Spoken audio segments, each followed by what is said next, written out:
It started with a light. This is ridiculous. Not a These blackout, notices keep not a piling up for surge, no reason. Just this faint rhythmic flicker in my living room every night around 9 p.m. like clockwork. My TV would dim for a second, then come back. The first few nights, I shrugged it off. Maybe the old wiring, maybe the AC, but by the fifth night, something felt off. I went outside with a flashlight still holding my mug of coffee. The night was quiet. Too quiet. Crickets. A soft breeze, the faint hum of something electrical. Then I saw it. A thick orange extension cord snaking out from the side of my garage, trailing across the lawn, through the hedge, and right into my neighbor Karen's driveway. At the end of it, her white Tesla Model Y plugged in and happily charging. For a moment, I just stood there blinking in disbelief. This woman, the same HOA president who once fined me for having a non-regulation bird feeder, was literally stealing my electricity. I yanked the cord from my outlet. The Tesla's charge light went dark. 10 seconds later, I heard it. The sound of a front door slamming. Then came Karen marching down her driveway like a storm in yoga pants. "Excuse me?" she barked. "Did you just unplug my vehicle?" I held up the extension cord. "Your vehicle, Karen.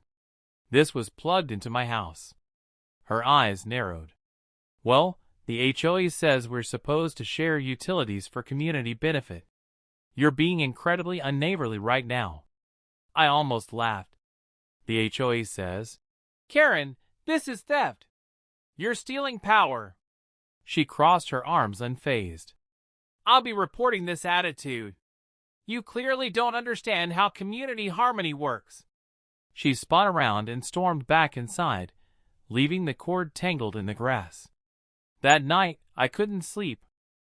Not because of the lights, not even because of the electricity, but because of how confident she was. Like, she truly believed she was above the rules, above the law, above everyone. The next morning, I checked my security footage, and sure enough, there she was, sneaking back at 11:47 p.m., plugging that cord right back in like nothing happened. That's when I decided I was done being polite. If Karen wanted to play games with electricity, I'd give her a real shock. I spent the next day in full mad scientist mode. Coffee, screwdriver, multimeter, the whole setup. My plan wasn't to hurt anyone, just to teach her a lesson she'd never forget. First, I installed a separate outdoor outlet with a hidden power cut switch in the garage. Then, I ran a decoy extension cord, the exact same color and length as the one she'd been using. But this time, the outlet wasn't connected to my house power. It was wired into a small battery inverter and a voltage trip device. If anything heavy, like a car charger, tried to draw current, the system would trip instantly and send a safe surge right back into the line. Nothing dangerous, but definitely enough to fry a charging module. By sunset, my trap was ready. I sat on my porch, pretending to scroll through my phone, waiting. Right on schedule, 9 p.m. My porch light flickered once, then steadied. I peeked around the hedge. There she was, Karen. Hoodie up, flashlight in hand, creeping across the grass like some suburban ninja. She plugged in the cord, gave a satisfied little nod, and marched back toward her house. I couldn't help it. I laughed. She really doesn't learn. I waited 10 minutes. Then I flipped the hidden switch. The silence of the night broke with a faint pop, followed by a whiff of burning plastic. From my porch, I saw a tiny orange glow under her Tesla, and the car's LED charge light began flickering wildly before going dark. Karen's front door flew open. "What the?" She ran out, slippers slapping the pavement, phone in hand, screaming, "My car! My brand new Tesla!" I played dumb, walking over with a flashlight. "Everything okay, Karen?" Her voice shook with rage. It had exploded. "You sabotaged me. You did this on purpose."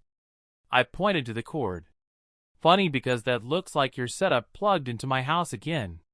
Her jaw trembled. You'll hear from the HOA. This is vandalism. I couldn't help but smile. You might want to tell them how your Tesla caught fire while you were stealing power. Should I send them the footage? She froze. For the first time, she didn't have a comeback, just silence, the kind that hums louder than words. But I didn't realize then that this wasn't over. Karen wasn't the kind of person to back down after humiliation. She was just getting started. The next morning, I woke up to chaos. My phone was buzzing non-stop with HOA notifications, complaint reports, violation alerts, even a formal letter accusing me of tampering with community property and endangering a resident. Karen had clearly been up all night typing her little heart out. I stepped outside to grab the mail, and there she was standing on her driveway, arms crossed, sunglasses on, sipping coffee like a suburban villain. Her Tesla sat there under a blue tarp, its front bumper blackened from the surge. "Morning," I said. She smiled sweetly. "Enjoying your last day as a homeowner?" I raised an eyebrow. "What's that supposed to mean?" "Oh, you'll see," she said, walking back toward her house. "The HOA meeting's tonight. I made sure your name's at the top of the agenda." By evening, I was sitting in a circle of folding chairs inside the community clubhouse surrounded by nosy neighbors whispering like it was a courtroom. At the center table sat Karen, her laptop open, her fake smile wider than ever. "Thank you all for coming," she began, voice syrupy sweet. "We're here to address a serious case of vandalism and harassment that occurred right here in our neighborhood." She turned her laptop toward the group and up came a slideshow of her half-earned Tesla. "This is what happens when people take revenge instead of responsibility." Everyone turned to me. I kept my tone calm. "You left out the part where you stole my electricity for 2 weeks." Karen gave a fake laugh. "Oh, please. You can't prove that." That's when I stood up, pulled out my phone, and hit play. On the TV screen behind me, a clear HD clip from my security camera showed her sneaking across the lawn with the orange cord, plugging it into my outlet and whispering, "Just a few more minutes." The room went dead silent. You could hear the hum of the air conditioner. Karen's face went pale, her mouth twitching. That's edited," she stammered. One of the board members leaned forward. "Karen, that's your robe. That's your voice." And then came the sound that broke her facade completely. Laughter. Actual loud, relieved laughter from the neighbors. Karen stormed out red-faced, slamming the door behind her. But the silence that followed wasn't victory. It was tension. Because everyone knew. People like Karen don't quit. They plot. And that night, when I heard the crunch of gravel outside my house at 2 a.m., I realized she was back. It was past 2 a.m. when I heard it. A slow, deliberate crunch of footsteps on the gravel. I slipped out of bed, heart pounding, and peeked through the blinds. There she was, Karen, hunched near my garage with a flashlight. And was that a gas can? I froze. My brain raced to catch up with what I was seeing.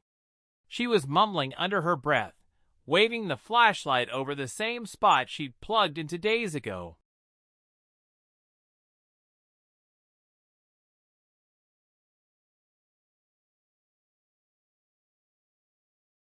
My security camera light blinked red, catching everything. I stepped out quietly through the back door and came around the front. "You lose something, Karen." She jerked upright, eyes wide, flashlight trembling in her hand. "You can't prove anything. You ruined my car." I pointed to the camera above the garage. "Pretty sure that one just did." She spun toward her Tesla, her voice rising into a full scream. "You destroyed my life. My husband's going to kill me when he finds out. You think you can humiliate me in front of the whole HOA?" I tried to keep my voice even. "Karen, go home. Before this gets worse, but she wasn't listening. Her hand was shaking as she reached toward the car's charging port, still covered in soot from the last lesson. I could smell the faint chemical tang of gasoline. And then it happened. The spark came from nowhere. A faint snap of static, a flash of blue, and suddenly, whoosh! Flames burst up the side of her Tesla like a torch. Karen screamed and stumbled backward, dropping the gas can as the fire roared to life. I grabbed the hose, yanking it toward the driveway, spraying water as sirens began wailing in the distance. Neighbors poured out onto their lawns, half asleep, clutching their phones. Karen was on the curb crying, mascara streaking down her cheeks. "You did this," she kept repeating. "You set me up." When the firefighters arrived, they separated us immediately. One of them pulled me aside after reviewing the camera footage. I showed him on my phone. "Looks like she started it," he said quietly.